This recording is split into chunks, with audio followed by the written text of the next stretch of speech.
আসসালামু আলাইকুম ওয়া রাহমাতুল্লাহি ওয়া বারাকাতুহু। আপনাদের সাথে আছি আমি জুবায়ের বিন ইমাম। আজকে আমি আলোচনা করব ফরজ গোসলের পর আজকে আমি আপনাদের সাথে আলোচনা করব শ্বশুর বাড়ির নির্যাতনের কথা স্বামীকে বললে গীবত হবে কিনা।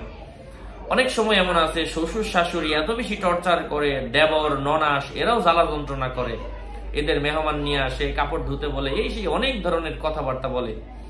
তো সেক্ষেত্রে এদের নির্যাতনের কথা স্বামীকে না বললে গীবত হবে কিনা? না, এদের মানে নির্যাতনের কথা স্বামীকে বললে গীবত হবে না। একজন নারী স্বামীর হাত ধরে বাবার সেই আদর ছেলে ফেলে সে চলে আসে স্বামীর সংসারের জন্য। সে যদি দুইটা কথা স্বামীকে বলতে না পারে, তার তো আসলে এখানে আর কেউ নাই। সে কাকে বলবে? এই দুঃখের কথা সে কার সাথে শেয়ার করবে? এজন্য স্বামীর সাথে শেয়ার করলে এটা গীবত হবে না।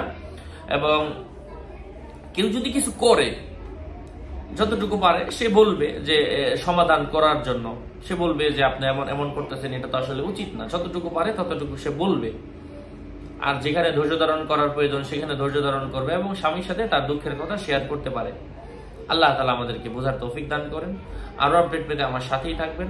তবে যদি এমন হয় যে সে মিথ্যা বলতেছে, বানায়া বলে, তাদের বিরুদ্ধে অতিরিক্ত কথা বলতেছে, তখন তো আসলে মিথ্যা হয়ে যেতে পারে। মিথ্যা কথা বললে তো অবশ্যই এটা তো সব ক্ষেত্রেই নিষেধ। আল্লাহ তাআলা আমাদেরকে বোঝার তৌফিক দান করেন। আসসালামু আলাইকুম ওয়া রাহমাতুল্লাহি ওয়া বারাকাতুহু।